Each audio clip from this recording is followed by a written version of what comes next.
this bookstore is prone to excess use of superlative. They describe me as a legendary figure. So I've been trying to figure out how to be a legendary figure. I mean, what does that require of me?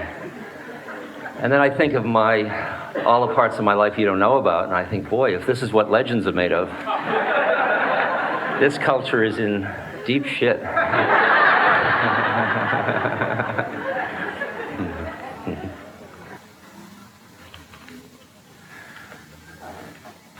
I'd like to share with you my vector view, or the way I'm seeing the moment, from which plane I'm seeing it, and let it have implications for what our business is at this moment.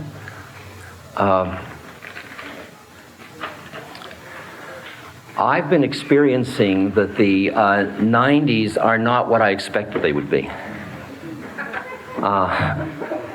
Extrapolating from the 80s was not certainly appropriate. And there's some kind of thing that happens probably as the millennium approaches that intensifies everything in some way or other, the significance of everything. But I really feel a lot of change happening very quickly, very rapid change and very intense change, and that the change is destabilizing the culture.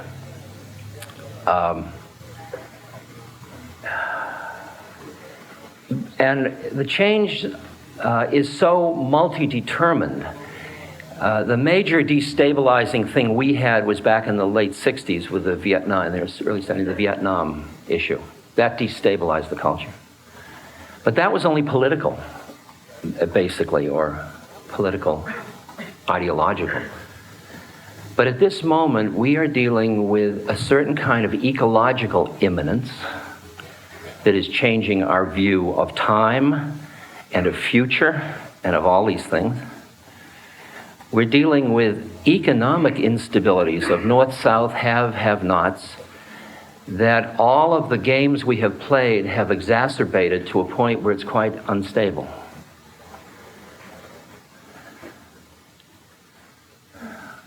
I have a great image of that I just take a moment to share with you. Several years ago, I was in Guatemala, where Seva Foundation works, and I was in a village with women who had seen their husbands and children murdered before their eyes by the army that was in the employ of the wealthy 5% of the population. And these women had gone into the jungle to hide during the massacre of everything and their cattle, and burned their homes. And then after the violence was stopped because of the human rights pressure around the world, these Mayan Indian women, these beautiful women with their babies, came back out of the woods. And they were there trying to rebuild their lives, and Seva was trying to share with them their predicament and do what we could. But they were sitting around frightened of the army coming again. They were afraid of the rich. And I flew from there directly to Hollywood. And I found myself in Brentwood, which is a very posh suburb. I was driving down a street where there were no people. There were these thin grass side strips and then these huge walls, and behind each was a multi-million-dollar house, and there were gates and there were video cameras. And on the lawns of each of these places was a sign from the security department that said, in very bright letters, "Armed Response." And I realized here were the rich hovering behind their walls, afraid of the poor who were going to come in and kill them. And it just took 3 hours to go from one end of that to the other, and I began to realize how unstable the situation was becoming. I mean, I can notice little things. When I grew up, you left the key in the car. You left the doors unlocked. You probably do all that here in Sebastopol, but certainly don't do it in Marin, I'll tell you, Lower Marin. So there's ecological and economic. Then there's social changes. I mean, the fastest single growing social unit is the single parent family. That's a major social change in about 2 generations. I mean, it was just a few generations back, if you trace back your grandparents and their parents, that everybody lived in extended families. And now people are living more and more isolated.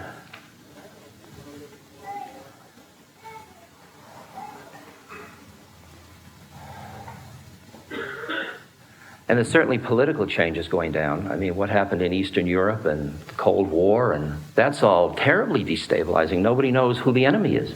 And we know we have to have one of those.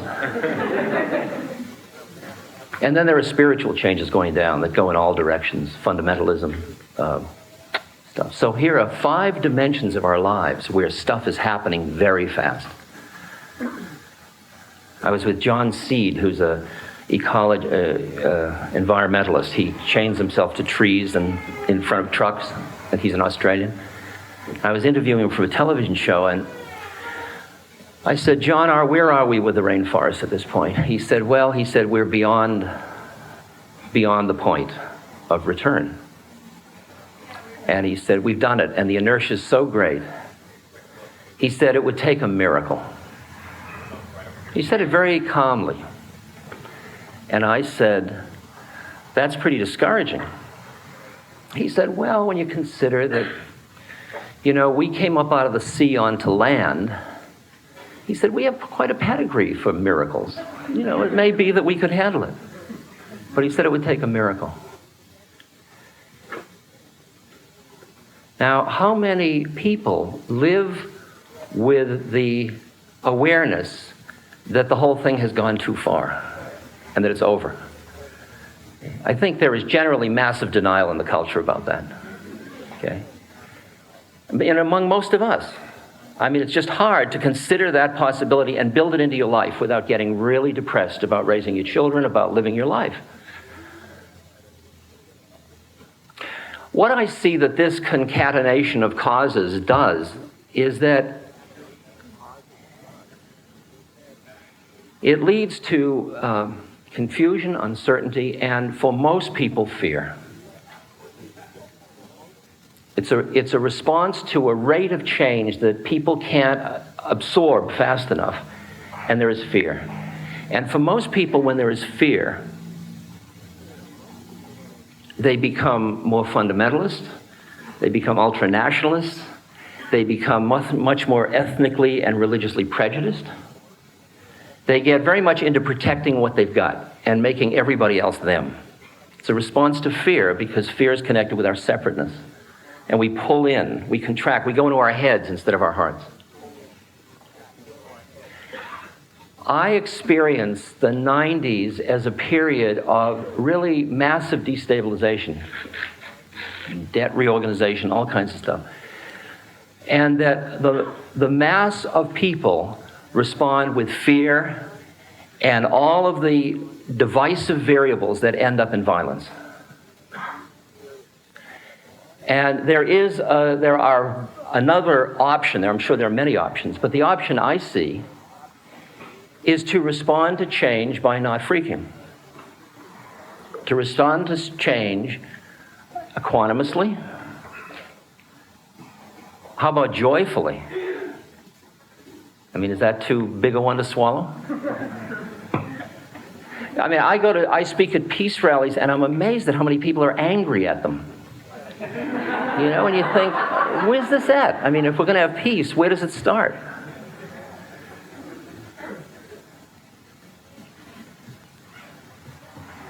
And I've seen now that it's possible to and the biggest change, of course, is death.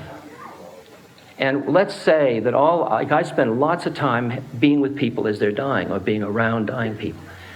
And it's extraordinary to work on yourself in the presence of that process until you can experience it as part of the natural flow of things, even as your heart is breaking because you love the person and you don't want them to go. And that's part of the natural thing, too. And here we are dealing with perhaps the death of the whole structure, the way we know it. This is a massive death process. Now, this sounds like a gloom lecture, Except it isn't. It all depends on whether you expect change always leads to bad things. You know the Chinese story of the man with the horse, the son, and one day the horse runs away and his neighbor says, "Oh, that's too bad," and the farmer says, "You never know." The next day the horse comes back leading 2 more horses, wild horses. And the neighbor says, "What, good luck?" And the man says, "You never know." So the young son is learning how to ride the horse that's been found, and he's riding and he breaks his leg, and the neighbor says, "Isn't that too bad?" And he says, "You never know." And just then the army comes through conscripting all young men that are healthy, and they don't take his son because he's got a broken leg, and you never know. We never know. We never know. I have a sense of the exquisiteness and awesomeness of the unfolding laws of the universe. Everywhere I look, I see great, great beauty. It scares me to see it as a human being because it involves suffering. And it's really hard to look at suffering without clamming up, without getting judgmental. It's really hard to acknowledge the fact that you are both human and divine, and that the divinity of you understands the meaning of it all, including the suffering, and the human part of you is being beaten to hell by it all. But that's what we're called upon to do, it seems to me.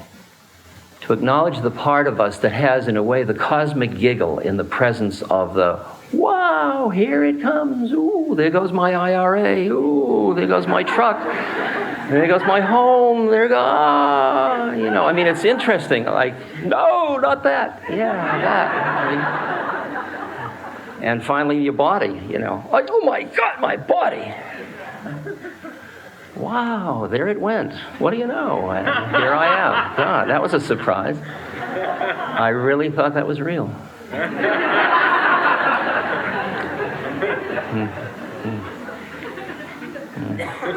I would say that our work on ourselves has to do with being able to look death directly in the eye, to look suffering directly in the eye. And that suffering you look at includes your broken heart, and it includes equanimity to just see the way it all works. The way it all works. And it's in that equanimity that you become like an Aikido master.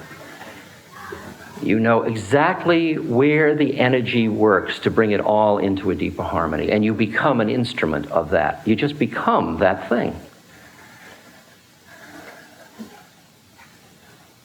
You don't have to decide to be compassionate. You are compassion. It's not even a choice. There is a way of feeling the nature of the unfolding of law and having a sense of the inherent wisdom in the universe and feeling great equanimity and peace about it, even at the same moment as in your heart you're in pain and your intellect is screaming about injustice. And you end up doing what you can as a human to alleviate it all without getting lost in the emotional reactivity to it. And then you become impeccable because your mind isn't distorted by your rage. Interesting.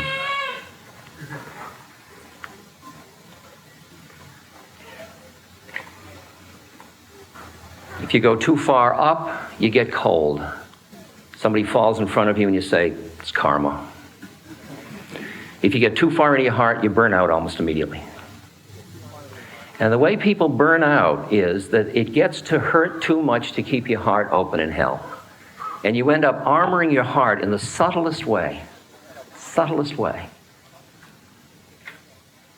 I had a course for people working with the homeless in New York City. There were about 200 people. And everybody was working in politics or low-cost housing or feeding places or places where homeless people slept. And this woman said every day, she said, now I go to work, I leave the apartment, I go to the bus stop. And she said, for the last 8 months, there's been a man on the corner and he's homeless. and he has a little paper cup and some coins in it. He's jiggling them. And she said, I go by, and every now and then I give him some money, say good morning. And then she sort of smiled a little. She says, actually, I've worked out a budget. He's been there so long.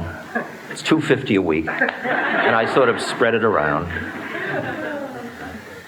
She said, but as a result of taking this course, I suddenly realized that I had never acknowledged his existence as a human being.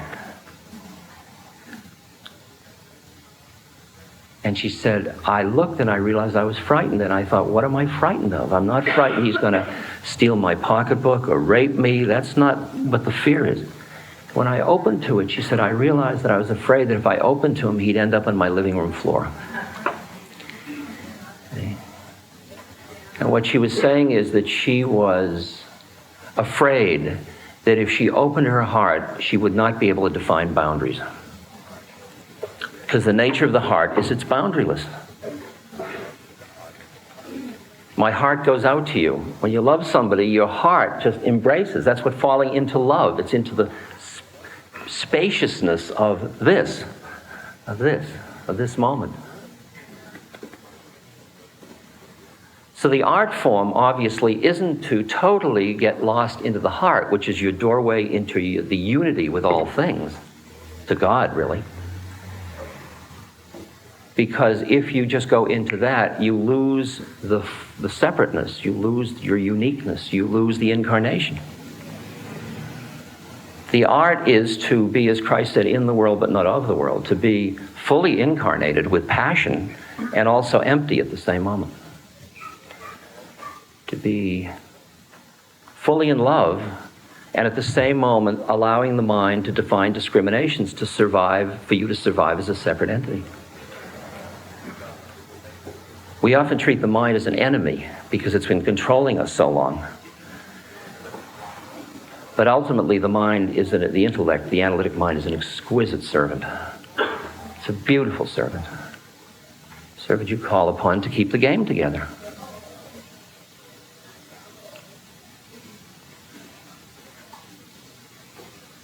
It's interesting when you think you have to close your heart to go into your mind, or close your mind to go into your heart, and the realization they can both be fully open. It's like learning how to say no to somebody without closing your heart. It's a real hard one. Like saying no to a child that wants something. And you sort of protect yourself just a little bit when you say no, because you know what it's going to be like for the kid to have no said to it. You also know that the child is probably going to be a little angry at you since you're the instrument of the no. And so you armor yourself a little bit. And how to say no with love. Wow. No. No, I can't, no. Sorry, no. And if you're quiet inside and you're not using everybody to tell whether you're lovable or not, you can hear, is this a no or a yes? And you can say it and nothing changes. So you and I are driven to work on ourselves, to rest in the place in ourselves where we are not vulnerable to the winds of changing time and space. And then to dance in the ocean of change. And to be a great dancer. This is a 61-year-old body. It is decaying at a beautifully natural rate. It's just lovely, you know? If I thought I was it, I'd be freaking. I'd be using porcelana to take the spots out.